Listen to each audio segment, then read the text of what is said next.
Hello students, तो अब हम पढ़ेंगे लेसन नंबर 5 का सेकंड पार्ट। तो सेकंड पार्ट में हम पढ़ेंगे, इससे पहले हम मंदिर के बारे में पढ़ चुके हैं, आर्किटेक्चर ऑफ टेम्पल। अब हम पढ़ेंगे जो इन्वेडर आए थे बाहर से उस समय इंडिया में, उन्होंने किस तरह से चेंजेस किए। तो अब हम पढ़ेंगे इस्लामिक आर्किटेक्चर, यानी कि जो इस्लामिक आर्किटेक्चर था उनमें क्या चेंज थे हिंदू आर्किटेक्चर से। तो टाइम पीरियड जो है 13th सेंचुरी से और प्रेजेंट का मतलब है जब तक अंग्रेज नहीं आए थे उस समय तक आप कह सकते हैं। तो उस समय का जो टाइम पीरियड है, उस समय इस्लामिक आर्किटेक्चर था इंडिया में, मतलब बहुत ज़्यादा प्रभाव था उसका। ठीक है, अब इसमें क्या था, owing to culture exchange of the medieval period. अब ऐसा नहीं है कि उस समय की जो बिल्डिंग्स बन रही थी वो स्पेशल इस्लामिक आर्किटेक्चर से थी, वो मिक्सचर था मेडिवल पीरियड में। मतलब कुछ जो वो इंडिया में आए थे यहाँ से उन्होंने गेन किया था और कुछ उनके पास अपनी टेक्निक थी, तो कुछ उनका डिफरेंस था बिल्कुल। जो इंडिया में बिल्डिंग्स बन रही थी बिल्कुल अलग था और कुछ वो मिक्सअप करके कर रहे थे। तो the Islamic style introduce new feature, जो कुछ नए फीचर इंडिया में आए उस समय वो थे डॉम, मतलब एक कुछ जिसे गुम्बद कहते हैं, ये गोल वाली जो आकृति थी। ट्रू आर्च, आर्च माने होता है मेहराब वाली स्थिति। ठीक है, जियोमेट्रिक मोटिव्स, मॉसेस, मॉसेस क्या होते हैं, नक्काशी करना, मतलब दीवार में पत्थर से कलर से फूल वगैरह या डिज़ाइन बनाना।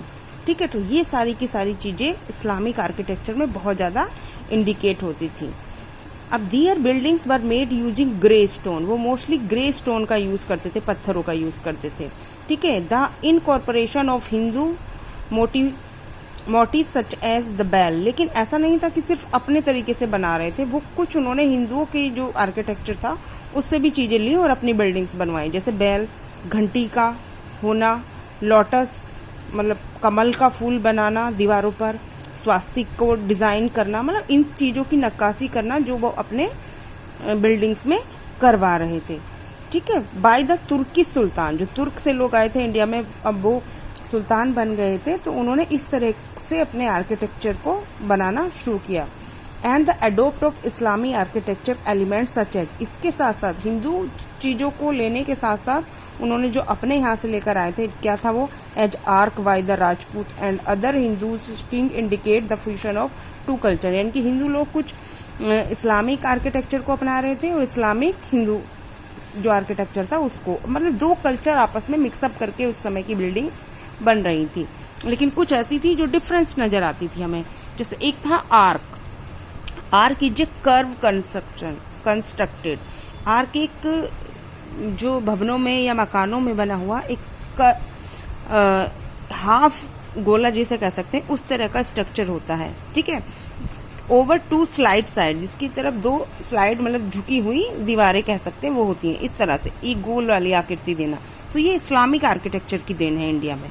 ठीक है, उसके बाद क्या था, डोम। डोम क्या होती थी, ये गुम्बद, ये गोल वाली जो एक रूफ होती थी इसको गुम्बद कहते थे। ये मोस्टली मॉस्क्यू में बनाई जाती थी या उनके जो कब्रगाह होते थे उन पर ये बनाई जाती थी, इसलिए ये स्पेशली इस्लामिक आर्किटेक्चर की देन है।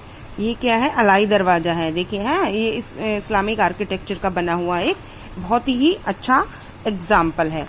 इसके अलावा देखिए क्या पढ़ेंगे, some Islamic monuments belong to the sultanate period.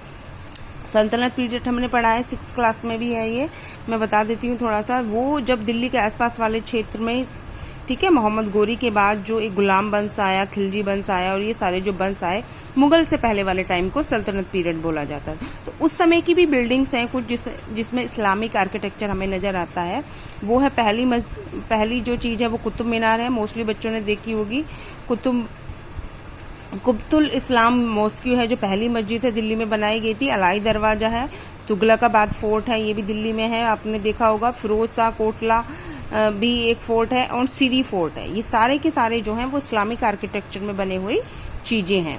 The Humayun Tomé, जो हिमायू का मकबरा है दिल्ली में है, और ताजमहल फतेहपुर सीकरी में भी एक किला है, एंड द रेड फोर्ट जो दिल्ली में है। Some example of Mughal monuments, ये मुगल के द्वारा बनाई हुई कुछ बहुत ही फेमस बिल्डिंग्स हैं जिनसे हमें उस जमाने के बारे में बहुत सारी नॉलेज और स्टडी हिस्ट्री के बारे में मिलती है।